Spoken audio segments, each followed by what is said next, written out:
Today we're going to be doing a lasagna, but not traditional lasagna at all. This is one that I made up. I'm sure that there's others similar out there. The thing about this lasagna is that it actually does use quite a few ingredients, as you can see. But here's the thing. Every ingredient I'm using in this thing is actually Kroger brand. Everything in this lasagna is store brand, and it's really awesome, and by doing that it really cuts down on the cost. And so we're gonna just go through our ingredients. We're going to be using oven ready lasagna noodles. We're going to be using 24 ounces of frozen chopped spinach. And we're going to be using 12 ounces of little mini pre-cooked salad shrimp.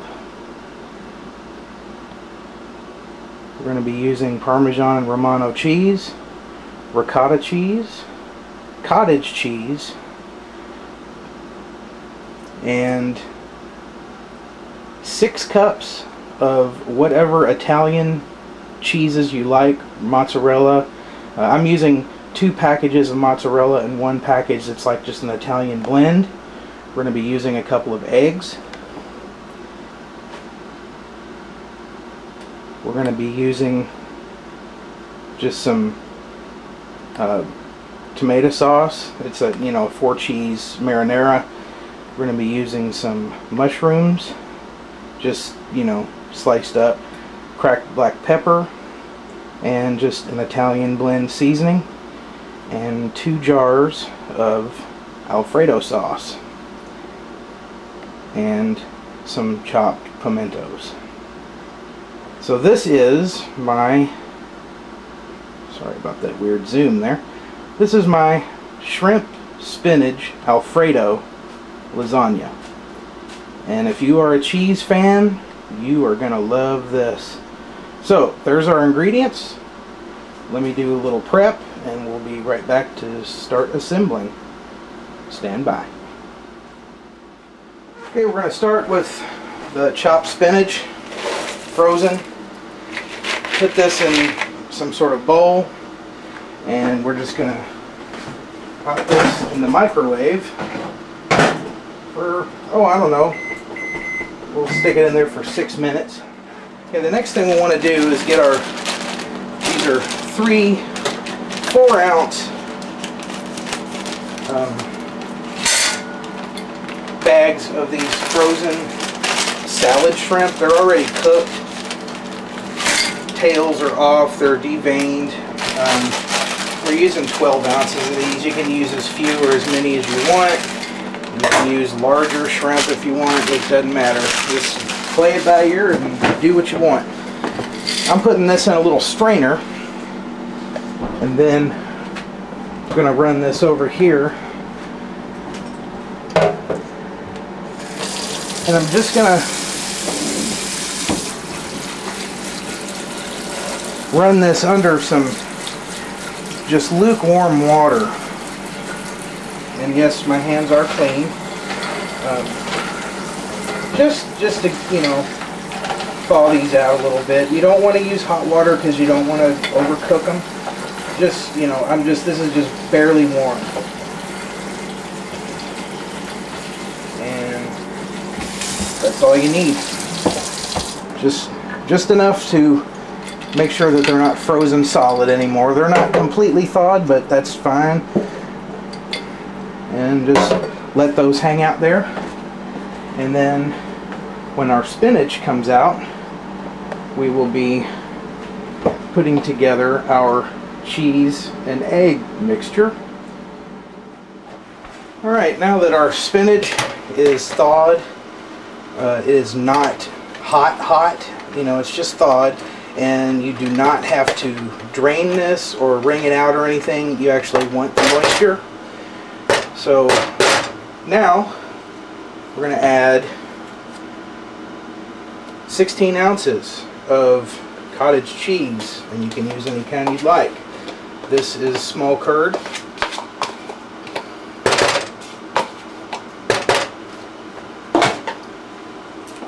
We're going to add 30 ounces of ricotta. Again, you can use any kind you'd like. Whole milk or part skim. This is part skim.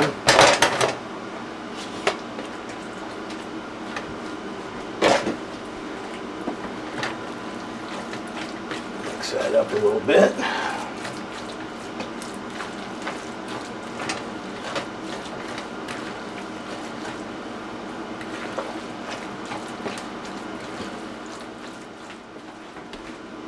Alright, now we're going to add 2 eggs.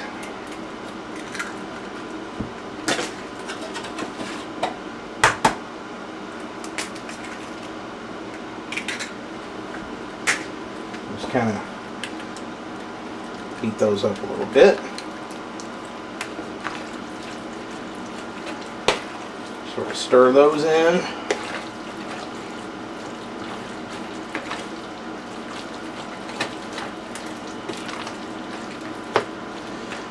Now we're going to add a jar of chopped up pimentos,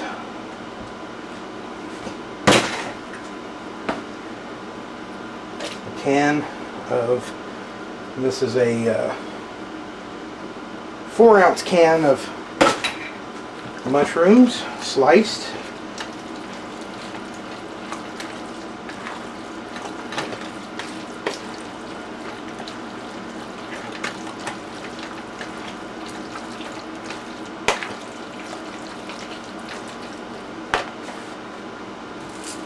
We're going to put a nice amount of cracked black pepper.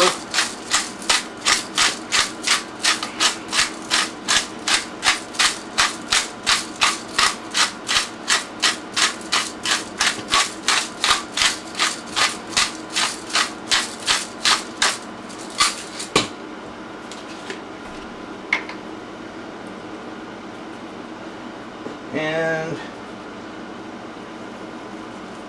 a decent sized pinch or a couple pinches of just some Italian seasoning, just an Italian seasoning blend.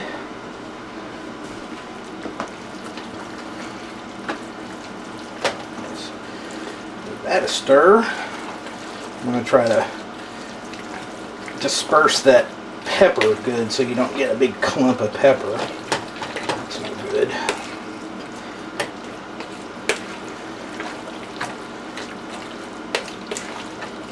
I'm not adding any garlic to this because the sauces that we're using have plenty of garlic for this. This is a rather light tasting lasagna, so you don't want to overpower it with too much garlic, so I'm not adding it. Now we're going to add about, I would say about a third of a can of this Parmesan and Romano cheese blend.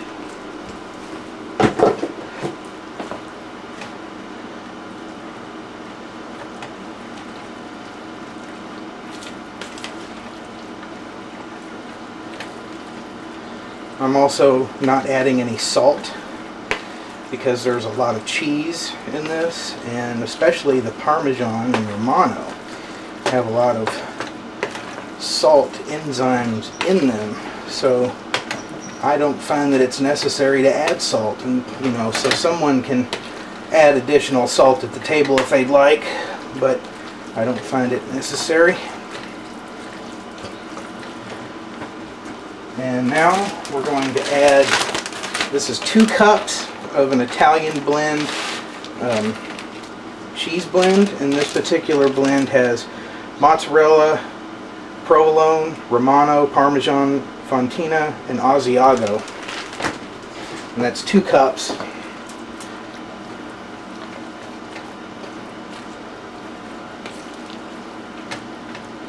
So you can see why you don't have to drain or wring out your spinach, because the dry ingredients in here, all the cheese, really it really thickens this up.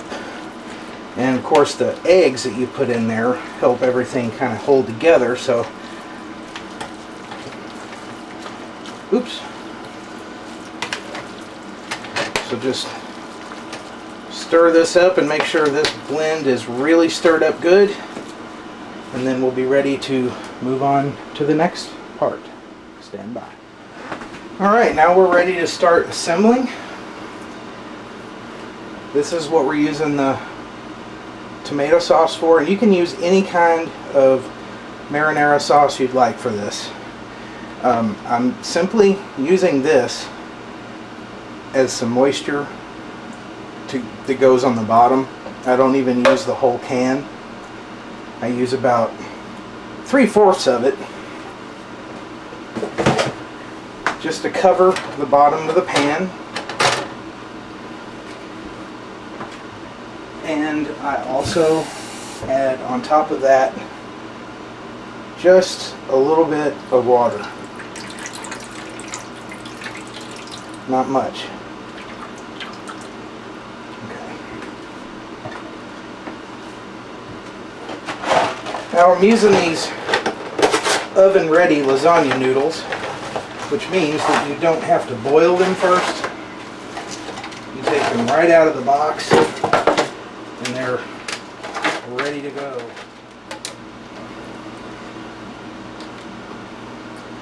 Because I'm actually making a pretty big lasagna here, feeding several people with this tonight, so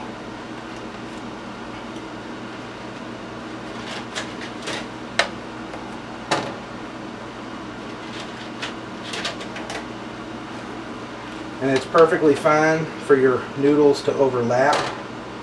You just want to make sure that you have all your surfaces covered, and like little ends down in here, you know, fill in the blanks with some, you know, break up some of these noodles and kind of stick down in there.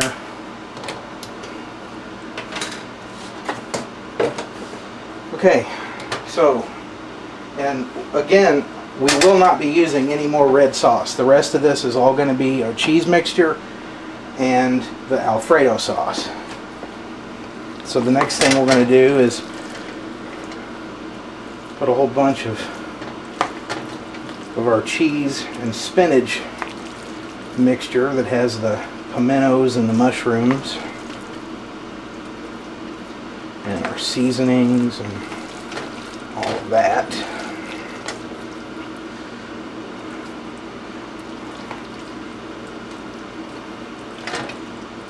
About half of it really is what you're going to be using. You just want to make sure that the whole surface is covered.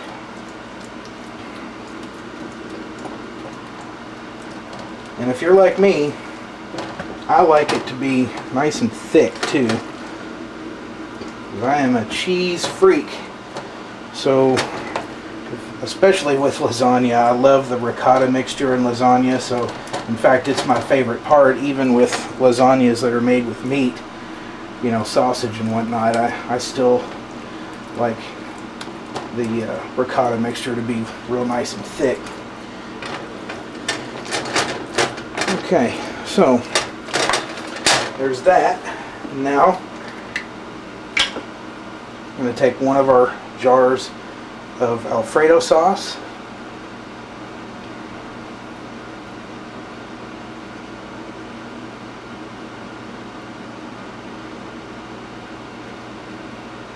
We're going to use the whole bottle, and this is a 16-ounce jar of alfredo sauce.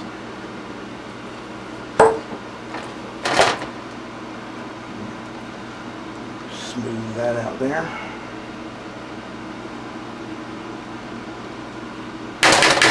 Now, you get your shrimp and just use about half your shrimp.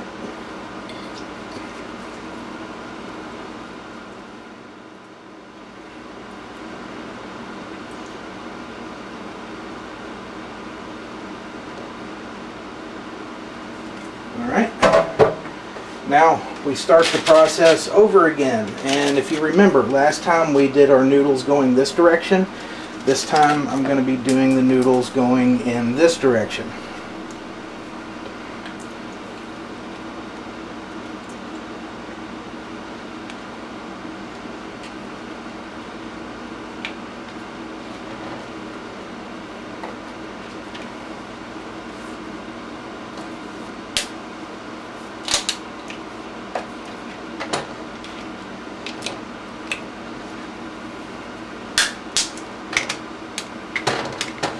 Again, just kind of taking a broken noodle and just sort of stuffing it down in there.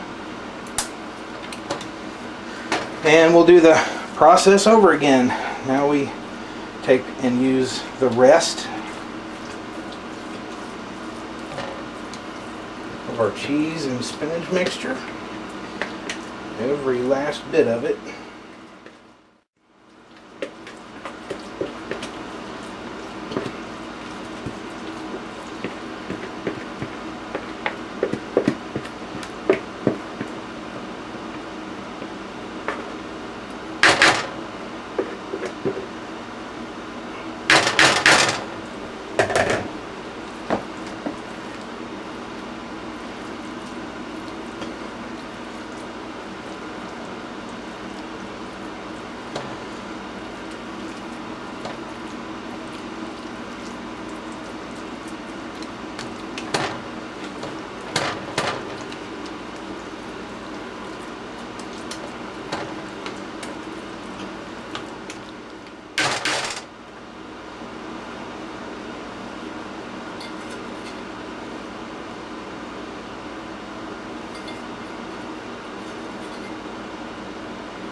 You know, just, you want to make sure that the shrimp are, you know, even, you know, so you want to try to make sure that there's at least a couple of shrimp in every bite, ideally. So, you know, that's good.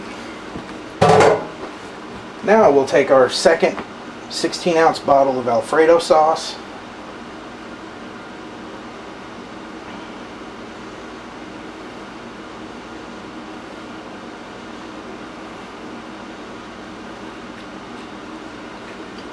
Make sure you get it all out of there.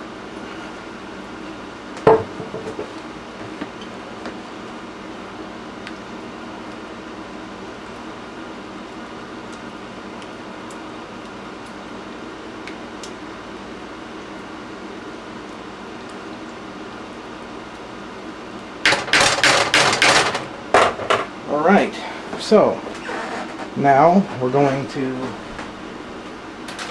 top it with the rest of our cheese, which is going to be 4 cups of mozzarella, or if you want to use another package of the Italian blend, that's up to you. I personally like to use the Italian blend in the middle and then top it with just regular mozzarella.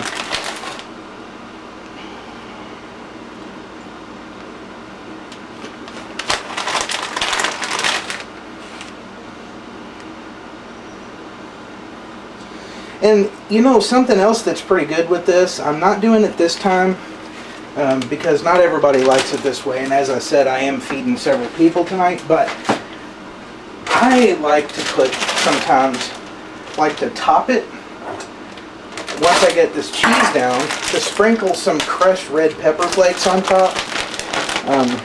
If you are a fan of crushed red pepper flakes on, say, pizza or, you know, anything else, it's just really good. I like spicy stuff, but I'm not doing that this time because there are a couple people coming over tonight that I'm not exactly sure if they like spicy, so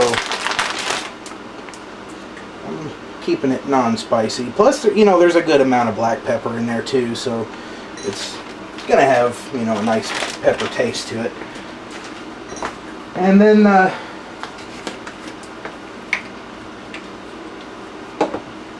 like to just top it with just a little dusting of that Italian seasoning. Not a whole lot.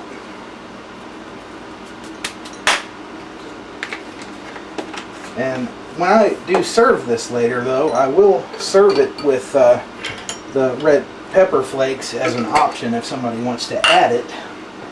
I will have those available, and I will be sure to let people know that it is very tasty. So there we go. The next thing we have to do is cover it with foil. There is a little trick to that, so that your cheese doesn't stick to the pan, or stick to the foil rather. And then we're going to bake it. We're going to bake this for approximately 1 hour on about 400 degrees. I just figured out something kind of neat that I did here, because I just realized that I don't have any aluminum foil. That's a shopping fail. You would want to put foil on this, and what I normally do is stick like a wooden skewer down in the middle, kind of like the way they put those table things on a pizza when you have a pizza delivered, so that, you know, the top of the pizza box doesn't touch the cheese. So I would do that if you're gonna put foil. But I have this large old cookie sheet that I kind of had a dent in it, so it's actually perfect. It sits on there just perfect, and it's because of that dent in it, it's not going to touch the cheese. So that's the way I'm going to bake this thing, and it will work just as well. So we're going to preheat the oven to 400 degrees, and then we're going to put that in, and we're going to let it bake for 1 hour. And then after that, we'll take a look at it and see if it's ready to eat.